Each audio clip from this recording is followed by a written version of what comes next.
You're listening to the Journey to Launch podcast, how tiny changes can give you remarkable results with James Clear, author of Atomic Habits. T-minus 10 seconds. Welcome to the Journey to Launch podcast with your host, Jamila Souffrant. As a money expert who walks her talk, she helps brave journeyers like you get out of debt, save, invest, and build real wealth. Join her on the journey to launch to financial freedom in 5, 4, 3, 2, 1.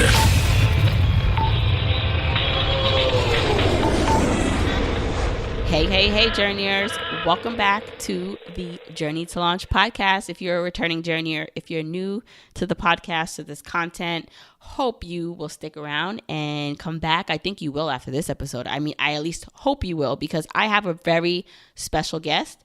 I have James Clear, who wrote the best-selling book, Atomic Habits. And I want to tell you that this book was a book that I read. I had so many notes on it. You'll hear it in my interview with James. I talk about it a lot, the things I took away from it. What I wanted him to really emphasize in the interview was to help you, journeyers, create better habits in your life. A little bit more about James. James is a writer who is focused on how we can create better habits and make better decisions and live better lives. Does that sound a little bit familiar? So really feel like what he talks about, his mission to help improve lives through habits, is something that we all can benefit from. His work has been covered by dozens of major media outlets, including the New York Times, Entrepreneur, Time. He also has, get this guys, over 400,000 subscribers on his email list. Can you imagine that? So this man has a lot of great things to say, a lot of great knowledge to share, and I'm happy that he's going to be on the podcast sharing it with us. Before we hop into the episode show notes, anything that we talked about, you can go to journeytolaunch.com/episode 81. This is episode 81. And I'd love to hear what you thought of the episode. I'm at Journey to Launch on Instagram, Twitter, and Facebook. At me, let me know what you thought. Let me know what habits you intend on improving or breaking. We'd love to hear that. If you're listening to this in Apple Podcasts, don't forget to rate, review, and subscribe if that's where you listen. It means a lot. It means a lot to helping people find the podcast, helps validate the podcast to other people who maybe want to check it out and even want to make sure this is like legit, and they see all the amazing reviews you guys are leaving. Plus, I read every one of them. I really love to see your feedback. Also, check out the Journeyer Launch Club for more tips, tools, and resources designed to help you achieve your goal of financial freedom and independence. You can check it out at journeytolaunch.com/launch club. Without further ado, let's hop into this episode with James.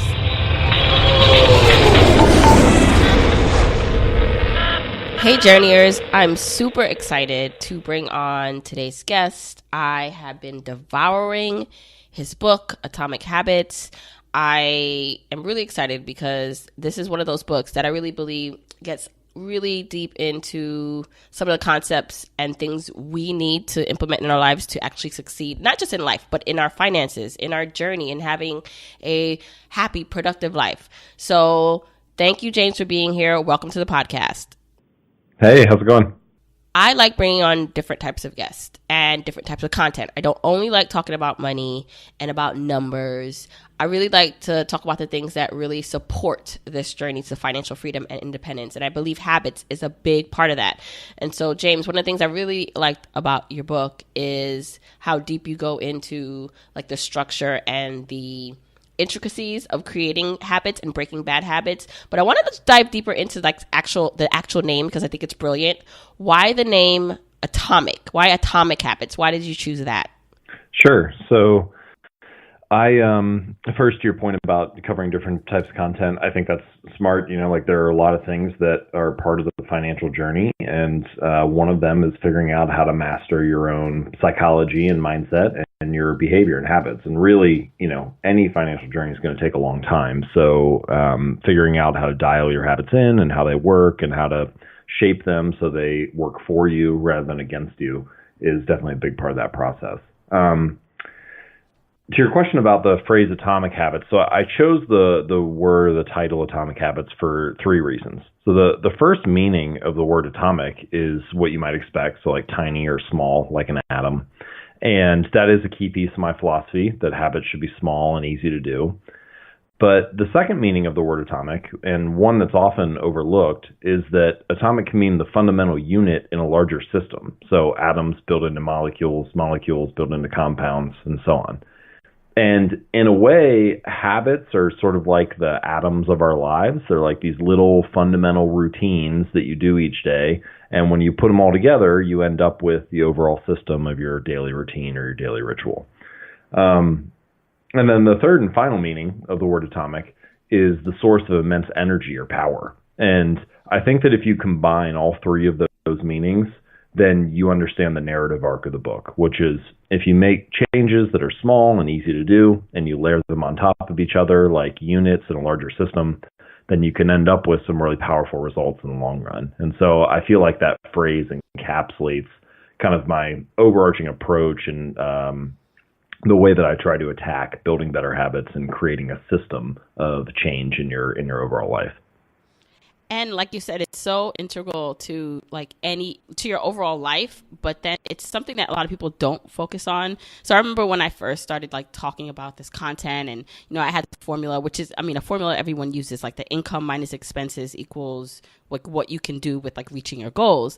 And I then modified it to say, but to multiply that to actually fast track your goals, if there is such a thing, you need to layer on habits as the multiplier, which is why your book spoke so loud to me, why it made so much sense, because I'm like, that's it. If people really understood how habits could really, if they got that part right, or at least if they try to improve their habits, all the other stuff. So, whether that's whatever, bringing lunch to work or earning more money, saving more money, whatever it looks like for that person, if they layered on and had habits that would support those efforts, then they would make a lot more strides towards their goals. Yeah, this is one of the things that I cover early in the book, where I talk about this kind of idea that habits are the compound interest of self-improvement. So, right now we're talking about it in the context of finance, but I think that it applies to almost any area of life or almost any domain that you build better habits in. So the same way that money multiplies through compound interest, the effects of your habits multiply as you repeat them across time. So, it's very, if you're saving for retirement and you save $100 this month, it's easy, especially early on, to dismiss that, to feel like, well, what's that do? I can't retire on $100. Why bother? Maybe I should buy these shoes instead. And those choices are easy to rationalize early in the process because it doesn't seem like it makes that big of a difference. And habits are somewhat similar. What is the difference between eating a burger and fries for lunch or eating a salad? Not a whole lot on any given day. Your body looks the same in the mirror at the end of the night. The scale doesn't really change. But if you repeat those habits for 2 or 5 or 10 or 20 years, then all of a sudden you turn around a decade later and you're like, wow, those daily choices really do add up. And it's the same way with compound interest in finance, right? If you sock away $100 every month, well, turn around in 2 decades and you end up having a lot more to show for it, even though it feels relatively insignificant on any given day.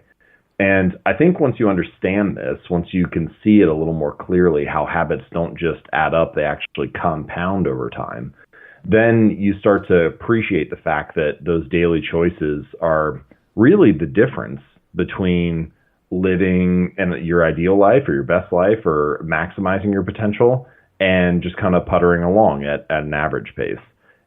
It doesn't seem like much, but it counts for a lot.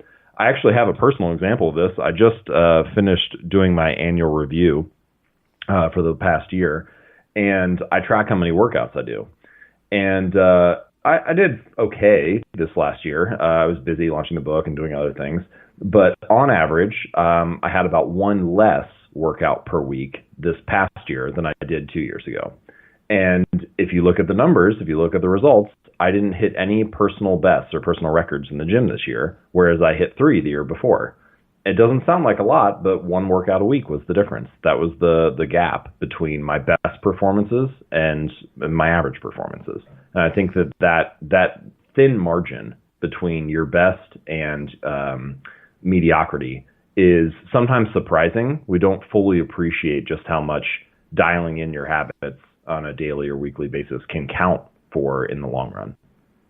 Yeah, and you say this in the book, like there's a critical threshold where you don't, like you're saying, you don't see the results. And like I can totally relate in terms of working out. I'm actually having this issue myself where I used to, before I had all my kids, I was very much into working out. And now I'm at the point where when I work out now, you know, it's not, obviously I'm not seeing the results like right away. I'm going to have to continuously do it. And I'm at the point where I just don't have the patience to wait. But I know that if I kept doing it every day, or if I set a time, you know, up just to do it without caring about the results, it will happen. Like they're happening over time. I'll reach that critical threshold where it will all make sense. And I feel like that's why so many people do give up and quote unquote fail at whatever goal they set, finances, health, working out, is because they don't see the immediate traction they want to see, but not realizing that but they keep going, that's the traction is happening, the changes are happening, but they're so small, the molecules are so little, but they're changing.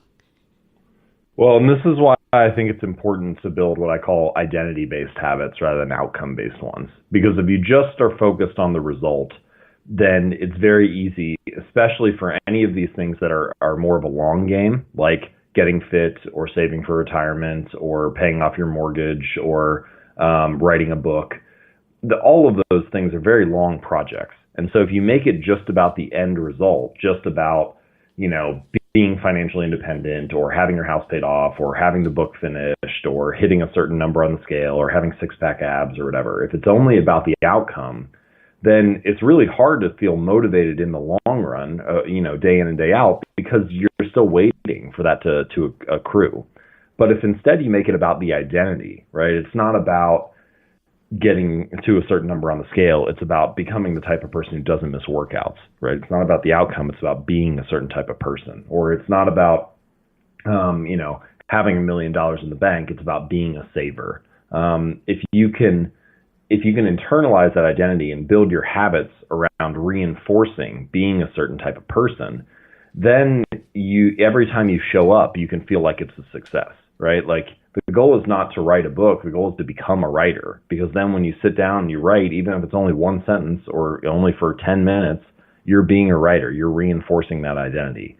And of course, if you selected it properly from the beginning, by showing up and being that kind of person, by reinforcing that identity, ultimately it will get you to the outcome, right? It's like what you just said. You know, I know that if I go to the gym, the results will be there, but it's just hard to have that patience when you're waiting for the long-term outcome. And so I think one of the most effective ways to do that is to build small habits and cast small votes through your actions for being a particular type of person rather than trying to achieve a particular type of result.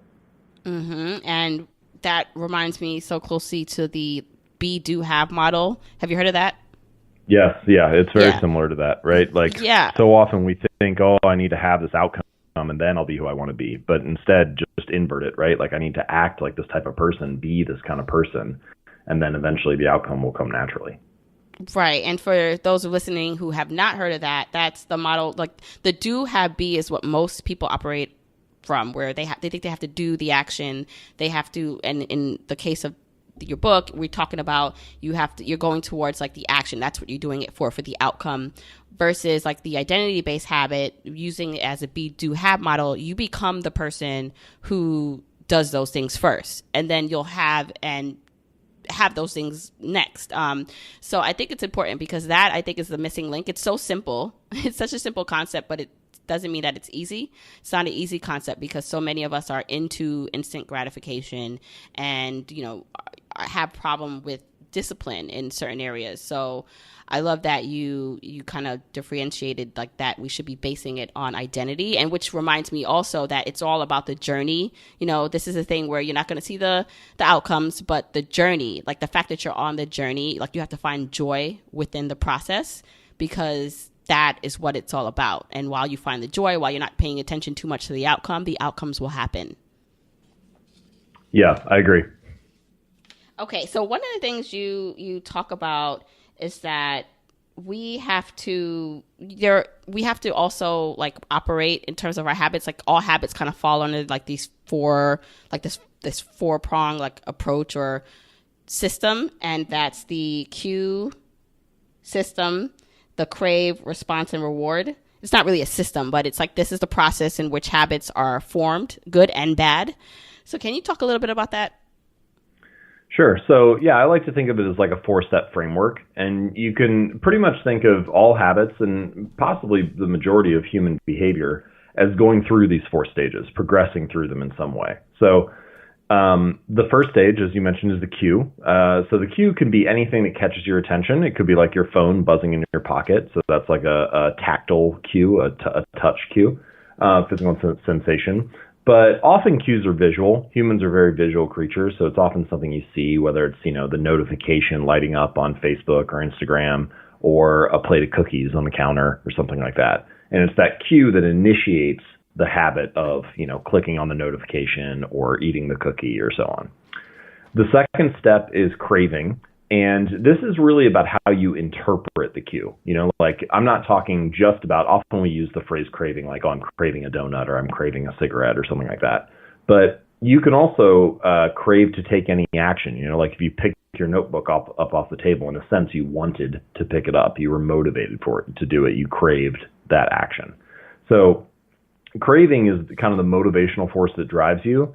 And it's really about how you interpret the cue. You can imagine, and the craving stage helps explain why 2 people might have different habits in the same situation. So say you walk into a room and there's a pack of cigarettes on the table, and one person who's a smoker sees that and they think, oh, I have this craving to smoke. I have this, I want to pick up a cigarette. And the second person who's never smoked a day in their life looks at it and it doesn't really mean anything. It's just a pack of cigarettes. They don't feel anything, any motivation to act, and they move on. And so the cue is the same there. It's really the craving or the interpretation that changes. Then the third step is the response, and that's just the action that you take.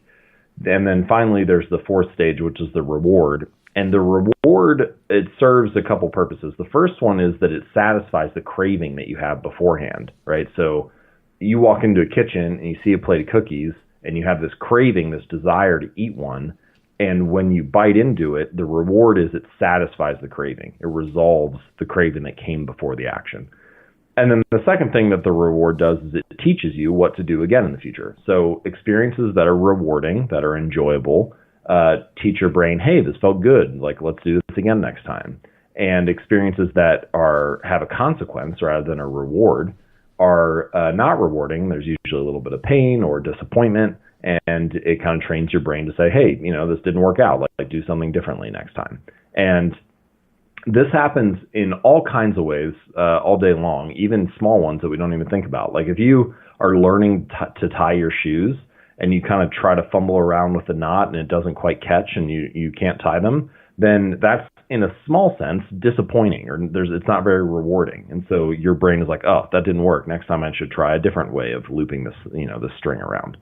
But eventually you start to stumble on the right way to work, or your parents help you practice it enough times, and you get it to catch and you get it to work, and that feels good. And so then you have closed that loop of cue. I see the shoe on my foot. Craving. I want to tie the shoe. Response. I mess around with the shoestrings. Reward. The shoe is now tied and knotted.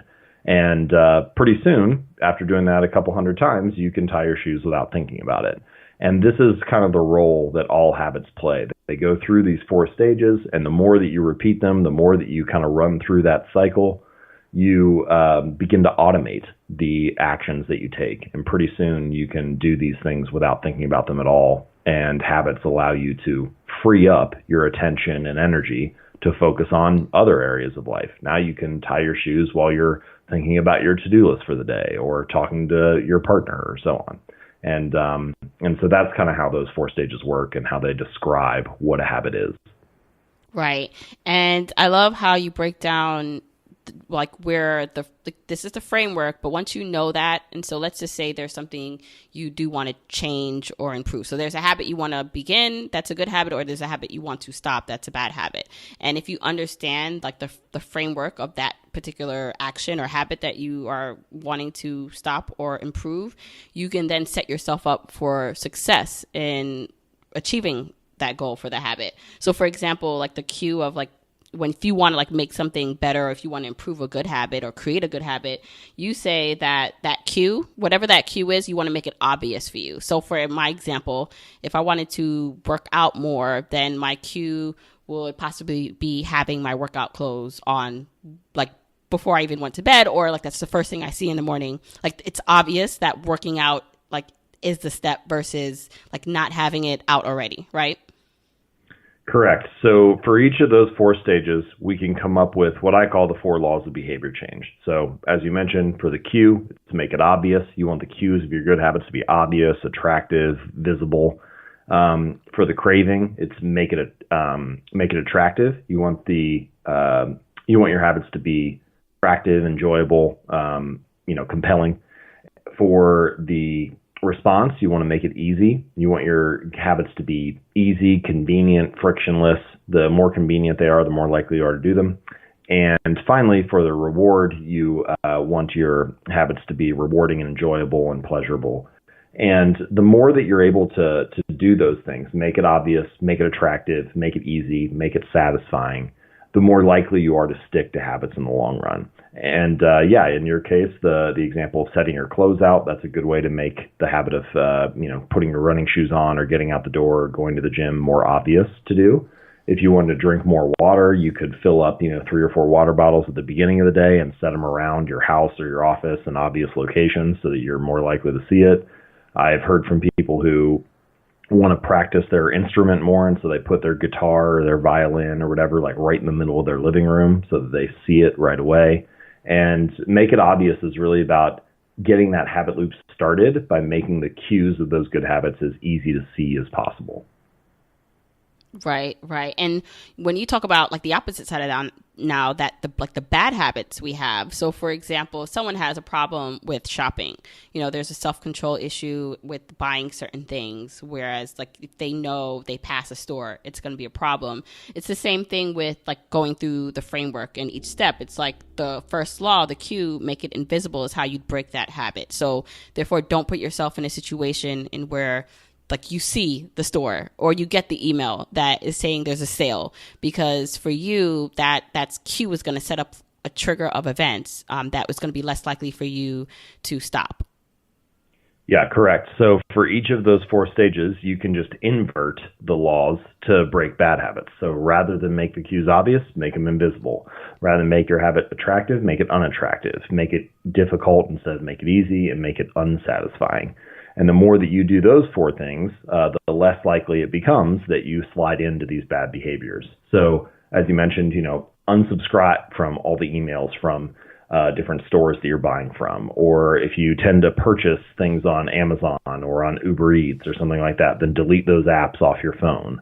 Or if you feel like you're spending too much money on electronics, then don't follow unboxing videos on YouTube or the latest tech review blogs or those kind of things. Those are all cues that are prompting those habits. And the more that you can reduce exposure to those cues, the more likely it is that you kind of cut the habit off at the source and you don't fall into it as much, or you're able to curtail that behavior. Mm-hmm. And, as you're talking, I'm thinking that I believe if anyone's listening to this, everyone wants to save more. Everyone wants to stop mindless spending and all those things. And they probably know that those are the things they should do, like not go by the store, not unsubscribe from the email. And yet so many people like don't do it. And so I'm wondering if, for a lot of people, there's this like gap between, there's like a couple of things. There's like what they feel like they should do because everyone else is doing it. So maybe they want to create a good habit, but it's not really a habit that they are aligned with or that they really feel will be a benefit. They don't have a real intense sense of wanting to really do it. Like, it's almost like, less of people who say, oh, I want to save more money. But then if I look at what they're spending on, it's like, do you really like want to save more money? It's like, no, it sounds good to say that. So is there something that happens? So like, there's so much like good, like the framework, the steps are like good and great. But is there like something where it's like, even if you start off chasing or wanting the wrong habit or trying to replicate a habit that's not really something you really want, like it's not going to work regardless of what you do because you're not motivated intrinsically to make it happen? Right. So this is a good question. So I think I think there are two ways to answer this. So first of all, we're basically talking about the second law right now. We're talking about whether a habit's truly attractive to you or not. Are you motivated to do it, or are you just saying that? And I think there are two issues. So the first is we need to develop a bias toward action. For that to be your default to, you have an idea, you're like, okay, I should unsubscribe from that email. Do it right now. Don't wait to do it later. I think that for a lot of people, they just they have this maybe general sense of, oh, that might be nice for me to do someday. And they don't translate that into an action they can take right away. And this is why I like to recommend using what I call the 2-minute rule. And so basically you take whatever habit you're trying to build and you scale it down to something that takes 2 minutes or less to do. So like do yoga 5 days a week becomes take out my yoga mat, or, learn guitar becomes play one chord or something like that. You need something that you can do almost immediately. And people have heard things kind of like this before. Like you'll hear people, say like, oh yeah, take baby steps or start small or things like that. But even when you know that you should start small, it's still really easy to start too big. Like I'll have people say, I want to get in the habit of going for a run each week, but I know I should start small, so I'll only run for 15 minutes. But even that's like way bigger than what I'm talking about. I'm talking about like the habit is you put on your running shoes and you step out the door. And if you do anything else, if you take a single step, that's just a bonus. The actual habit is get your shoes on and step out the door. And sometimes this sounds silly to people because they think like, well, clearly the real point is for me to go for a run. I'm not just trying to put my shoes on. But this is a key insight that people often overlook when it comes to building better habits, which is a habit must be established before it can be improved, right? So you need to make it the standard in your life. Give yourself a reason to show up and do it, even if it's in a really small way, before you can make it better, before you can optimize it. And so I think the point here about, people say things are important to them, but they actually don't want it, or they don't seem to take a step. I would say scale your habit down to a degree where it's easy for you to do it, where it's like, yeah, of course, there's no reason to not do it. It's so easy you can't say no. And that's kind of a good way to get over that hurdle of, I say I want to do this, but I don't really want to. Now, the second issue is that many of our habits are socially reinforced. And so a lot of the time what we're looking for is just to provide a signal to people. Like people will say, they'll put up a dating profile and they'll say like, I love working out and reading books, when really like what they want to do is just hang out and watch Netflix. And they're really looking for the signal of, oh, I'm intelligent and like to be active, rather than what they actually want to do, which is just hang out and chill. And there's nothing wrong with that, but it's important to know what your true motivations are and to try to align your habits with those. And this also, especially with finance, can be an issue when it comes to how like the people around you influence your habits. Like you may want to save money, but if your friends want to go out to happy hour each week, then it's hard for you to say no to that, because you're like, well, I don't want to lose my friends. And so there's this like social friction between the habit you want to build and what your tribe is motivating you to do. And this is why I say in the book, you want to join a group, join a tribe where your desired behavior is the normal behavior. Because if it's normal in that group, then you're going to want to stick to it in the long run. So all of that to say, I think you're right. Sometimes we pick habits that we just aren't motivated to do. And, that's just a recipe for failure from the start. But in many cases, you do kind of want to do it, but it either needs to be smaller. You need to like scale it down, use the 2-minute rule, or you need to find the right tribe to hang out with so that your desired behavior is the normal behavior and you're socially reinforced to stick to the habit rather than having it pull you in the other direction. I love that because it's so important, like that almost changing your reality, finding a new reality where the abnormal, what you once thought was abnormal, it becomes normal. Like it's every day. Like, you save more money. You're not just spending to just spend. You're learning about concepts that will help you. You're more just disciplined in life. Like if that's the normal of your group, which I always say, if you can't find that in your immediate circle, then look for, some like resources or look for inspiration in books, online, podcasts. Like there's so many ways in which you can start to help enforce that. And one of the things as you were talking, I'm thinking, I also feel like a lot of people, and you mentioned this in your book, it's just the thought of it. Sometimes you think too big, like you mentioned, and then the thought of failure is very scary. So instead of looking at your immediate next step, you're looking at the step so far ahead and wondering what happens when you fail that way. What happens if I do start this and I can't keep up with this? Then I'm going to feel so bad, or, I'm not going to feel great. And you mentioned that we should stop like delaying failure and stop trying to figure out our best approach and best step. It's more about just taking the action, taking the step, because we're going to fail, or failure is okay. But the quicker you do that, the quicker you move forward, then the better you can readjust and get on track. Right. I love that quote. I can't remember who it's from right now, but it's like, I never fail, I only learn. I think it's a Nelson Mandela quote. And that, that's really what failure is. Failure is just feedback so that you can learn. Now, of course, it never feels good in the moment, right? Like the thing that people fail, sometimes failure gets like glorified. People are like, oh yeah, you got to fail. You got, like try things, whatever. But what everybody always forgets is it feels terrible to go through that in the moment. Nobody likes that experience. And so there's a very real reason why we avoid it.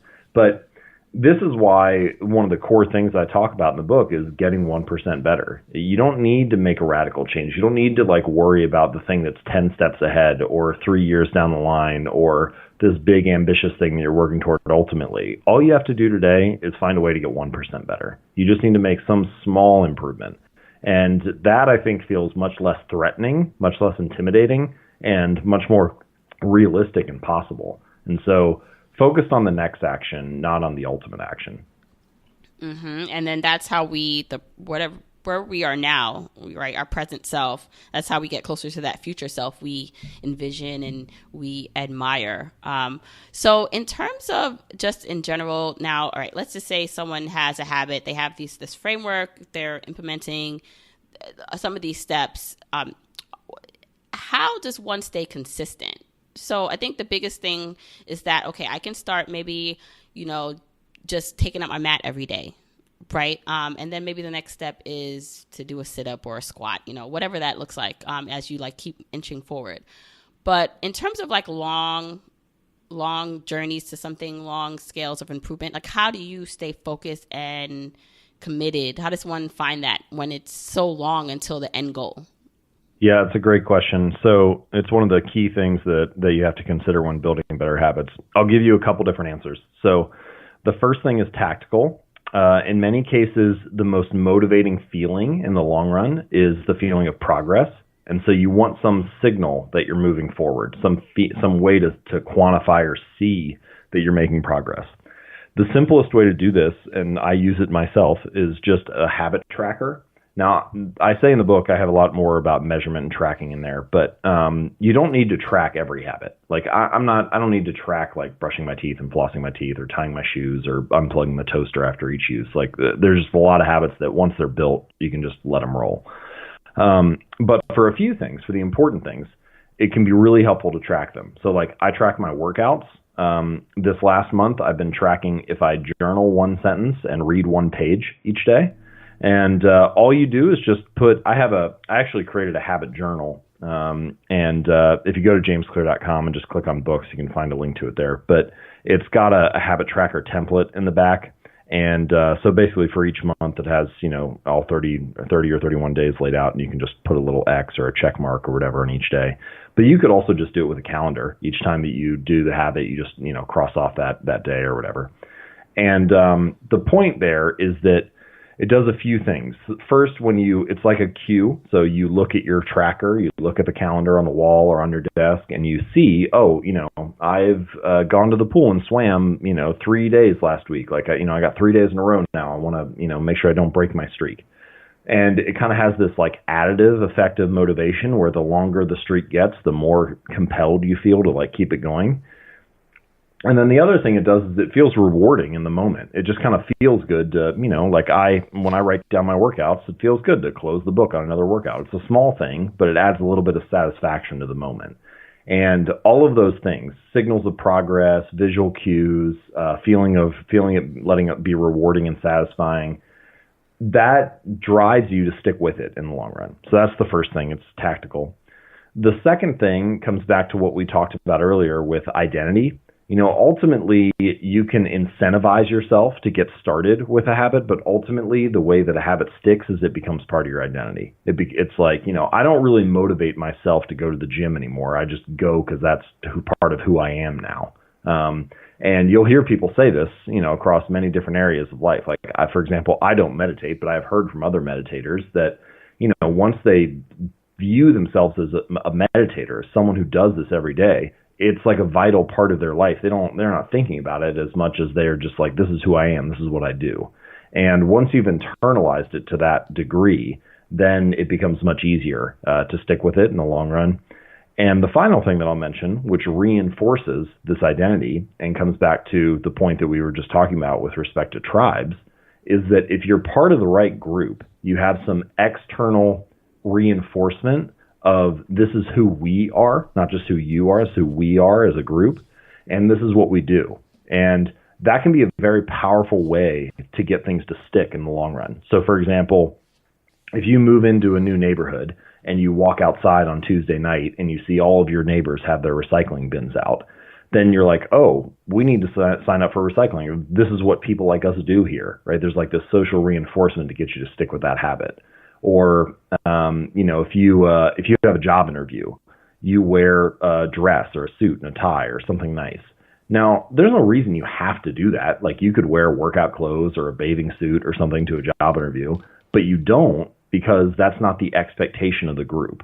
And so being around people who have the habits you want to have is a great way to get you to stick with them in the long run, because doing that habit is a signal that you fit in with the group. It helps you become part of that or maintain those friendships. And friendship really is the key aspect there. Once you care about the people that are in that group, once you value their opinion, then doing the habit in the long run actually it becomes much less of a hassle. It's actually like kind of enjoyable because you want to do the things that your friends are doing. And so those are some different ways to get habits to stick in the long run. Right. And it's almost like the power of influence, like you say, groupthink, like all these things that could be used for bad and not so great things can be powerful and used for good if you recognize it. And, it's almost like you then choose like how to implement like these, make it a positive in your life. This is true for almost all habits, that habits can be a double-edged sword. They can work for you or against you. Like, you can put your guitar in the middle of the living room and practice, building that skill more frequently, or you can have your video game controller in the middle of the living room and you can, fall into the habit of playing video games all the time. And I don't want to bash on video games, because that's totally fine if you enjoy it and want to spend a little time on it. But my point is just that the principles stand whether the habit is good or bad. And the kind of one of the points of the book is to help you understand how behavior is shaped so that you can use those tools for your benefit rather than to your detriment. Right. I view this all as like this tool, this awareness that you can create when it comes to your own behaviors and being honest with yourself and your habits. It's like a powerful tool that once you understand it, you can use for good or bad. Or if you continue to not want to maybe like delve into that realm of your life yet, it's not something you're ready to take on, you're comfortable, things are not bad enough where you want to actually make the change, then, I do think at some point it does become a place where people hit rock bottom, whether that's with their finances or health or career, whatever that is. Like, sometimes people unfortunately have to hit that point for them to make the change, but I'm hoping that it doesn't, for some people, it doesn't have to get that bad or that far. You can start to pivot and implement some of the things we're talking about here in general in your life so that you can start seeing the changes you want to see. Well, at some point, the pain of not doing it becomes greater than the pain of doing it, right? It's like, it's more painful to stay in your current state than it is to take the action to get out of it. And that's true. That's honestly true for like every action. Like, if you have a book sitting on your desk that you haven't read and you're like, oh, I kind of want to read that, but you just don't get around to it. And then at some point, the pain of not reading it, the curiosity of wanting to know what's in it, or being like, oh, okay, I need to like actually pick this book up and look at it, becomes greater than the pain of procrastinating, and you pick it up and read a page. And I think one way to kind of short circuit that, to speed that process up rather than wait until you hit rock bottom, as you said, is to understand and conceptualize the long-term impacts of that. Like I was, I really enjoyed McDonald's French fries. And every now and then, I'll drive by one and be like, I need to go in there and get one. Well, the last place that I was living, I had a McDonald's, maybe 3 or 4 minutes from my house. And so I would get off the highway, and if I took a right, the house was like 3 minutes away, and McDonald's was right there. And I got into this pattern after a little while where I would get off the highway, and every single time I was going in there. And I had a conversation with myself one day where I turned off, and I was like, am I going to do this every single time I pass this place? Like, is this going to be my new reality? I mean, how many of these am I going to eat? And so I just started turning left when I got off. And it would take 5 minutes instead of 3 minutes or whatever to get home. But I had to change the pattern. And the only reason that I was able to do that is because I didn't hit rock bottom. I didn't add 100 pounds to my waistline or something. But I was able to map out in my mind what this was going to look like if I didn't stop. And so I think that you can do that in small ways like I did there, or in big ways if you're thinking about your spending habits and what that means for retirement or college savings or whatever. And if you can kind of take those outcomes 20 years down the line and pull them into your mind in the present moment, it becomes a little more compelling to take the right action rather than waiting until things get too late. Right. And, it's so funny this morning. So a friend gifted me this book by John C. Maxwell, The Maxwell Daily Reader, where every day you read something to help you with leadership. And today's was discernment. And so he defines discernment basically as your ability to look at intuition as well as rational thought. And so it's like a balance of the two in your process and decision making. And just as you said with the McDonald's, like your intuition or your gut is like, I want that. Like, I want those fries. Or, for me, it's like, whatever, like I want to go to sleep rather than read, whatever it is, right, that you can think of. But then your rational thought, which is what you did, it's like you almost mapped out. But rationally, if I do this, if I give in this time, this is what this could be. And so I think a lot of people, if they approach some of the things that they think they want immediately or that they must have or they deserve, all these things that constantly come up in our day-to-day lives, if they can make the discernment to say, okay, yeah, sometimes you can have it. Like sometimes go ahead, get those fries, right? Like, I can, whatever, have a glass of wine or have a drink instead of doing the work. Like that's okay sometimes because I think it's moderation is okay. But to also, you have to layer that on with that intellect and with that knowledge to know that, okay, but at some point, like this is not going to be like beneficial long term for what I really want.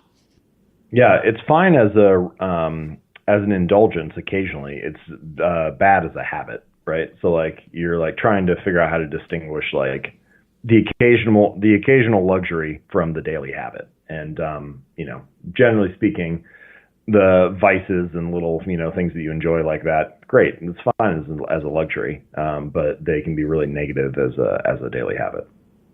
Right. So James, I want you to let people know where they could find out more about you. By the way, I received your annual review and I was like, this is like some great stuff. So I want people to get on your email list and get the book. So where can they find all that?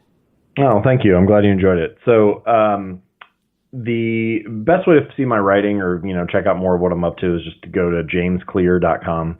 If you click on articles, you can just poke around by topic. You can see the annual reviews and other things I have. I got it organized by, habits, creativity, productivity, whatever. Just check out what's interesting to you. And if you'd like to check out the book, then it's called Atomic Habits, an easy and proven way to build good habits and break bad ones. And you can just find that at atomichabits.com. And on that page, I have a couple bonus resources as well. There's a guide on how to apply the ideas to business, a guide on how to apply the ideas to parenting, a habit tracker template, which we talked about a few minutes ago, and a couple other things. But anyway, you can find all of that at atomichabits.com. All right, James. So I'm actually looking forward to implementing some of this in my life this year and beyond. So thank you so much again. I know my journeyers will enjoy this. Great. Thank you.